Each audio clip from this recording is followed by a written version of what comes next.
जो इच्छा करिहो मन माही, हरि कृपा कछ दुर्लभ नहीं। सबसे मेन बात है श्रोतव्य। श्रोतव्य से ही मंतव्य होता है। भगवान की जय। मन क्या है? मन के बारे में कई प्रकार के प्रश्न आते हैं और नाना प्रकार से समझाया भी जा चुका है। मेरा मन खराब है, मन चंचल है, मन विचित्र है, मन भागने वाला है। मैं नहीं, पर वास्तविकता ऐसा नहीं है। स्वयं में ही चंचल हूँ, स्वयं में ही बदमाश हूँ, स्वयं में ही भागने वाला हूँ। जो मुझ में करने की इच्छा होती है, जो मैं करना चाहता हूँ, उसी को मन नाम दे दिया गया है। यह करने का मेरा मन है, यानी कि मैं यह करना चाहता हूँ। मन में क्या है, यानी कि तुम में क्या है। मुझ में यह करने की इच्छा है, उसी को मन नाम दे दिया गया। हूँ तो मैं ही, पर मैं करना क्या चाहता हूँ ऐसा बताया गया है कि जो इच्छा करिहो मन माही, हरि कृपा कछ दुर्लभ नहीं। तुम जो अपने आप में इच्छा करोगे वह पा सकते हो, ये तो सही है, पर तुम क्या इच्छा करोगे ये तुम पर निर्भर नहीं है। तुम अपनी इच्छा के अनुरूप सब कुछ पा सकते हो, ये तो तुम पर निर्भर है, पर तुम क्या पाना चाहो ये तुम पर निर्भर नहीं है। ये तो तुम्हारी प्रकृति पर निर्भर है। माया वश जीव अभिमानी, माया के वश में हो तुम, प्रकृति के वश में हो तुम। जो प्रकृति चाहेगी वही तुम चाहोगे, जो प्रकृति तुमसे कराना चाहेगी वही तुम करोगे, जो प्रकृति तुमसे करवाएगी वही तुम करोगे, और जो प्रकृति तुमसे करवा रही है वही तुम कर रहे हो। क्योंकि प्रकृति ही तुम में संस्कार और इच्छाएं उत्पन्न करती है। तुम में तुम्हारी अपनी कोई इच्छा उत्पन्न नहीं होती, सब प्रकृति की इच्छाएं। तो जब तुम प्रकृति से परे हो जाओ, प्रकृति को जीत लो, प्रकृति की इच्छाओं पर विजय प्राप्त कर लो, कहते संत जन ना माया से परे हो जाओ, तब जो तुम इच्छा करोगे वो तुम्हारी इच्छा हो, तब तुम जो चाहोगे वो तुम्हारी चाहना हो। अभी तो तुम माया में और प्रकृति में स्थित होने से जो प्रकृति चाहती है, जो तुम्हारी प्रकृति में है, जो माया चाहती है वही तुम सोचते हो और वही तुम करते हो। इसलिए पहले माया से और प्रकृति से अपना फंद छुटाना पड़ेगा, इसके बाद तुम अपने आप का कुछ सोच सकते हो। तब तक तो तुम प्रकृति के अधीन हो, गुणों के अधीन हो,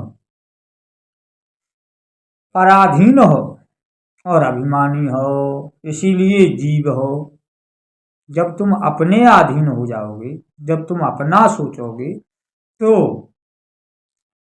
तुम्हारा भय अपना होगा। ये सब प्रकृति का, माया का। माया से पार जाने के लिए, प्रकृति से पार जाने के लिए, प्रकृति से पार, माया से पार पुरुष का श्रोतव्य सुनना पड़ेगा, क्योंकि सबसे मेन बात है श्रोतव्य। श्रोतव्य से ही मनतव्य होता है, यानी कि जैसा मैंने सुना वैसा ही मनन होता है। तो श्रोतव्य से मनतव्य बनता है। तो श्रोतव्य से जब मनतव्य होता है तो जो मैंने सुना है वही मनतव्य है। तो जब माया से परे, प्रकृति से परे पुरुषों का श्रोतव्य सुनेंगे, तब मेरे अंदर वह मंतव्य बनेगा जो मंतव्य प्रकृति और माया से परे है। अभी तो मायाकृत प्रकृति में स्थित पुरुषों का वाक्य सुना है, इसलिए उसी का मंतव्य बना हुआ है और उसी के इच्छाओं में मैं बंधा हुआ हूं। और यह प्रकृति से परे पुरुष कैसा होता है, माया से परे पुरुष कैसा होता है, यह बात किस प्रकार जानी जाए। यही कठिनता इस मानव जीवन में सबसे बड़ी कठिनता है कि वह माया से रहित पुरुष कैसा होता है, प्रकृति से परे पुरुष कैसा होता है। ये बड़ी कठिनता है।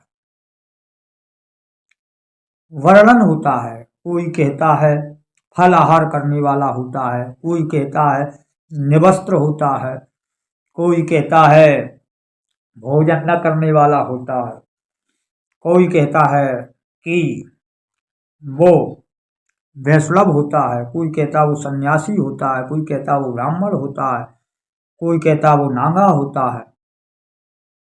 भिन्न भिन्न आदि प्रकारों से उसका वर्णन लोग करते हैं कि वह माया से रहित पुरुष ऐसा होता है।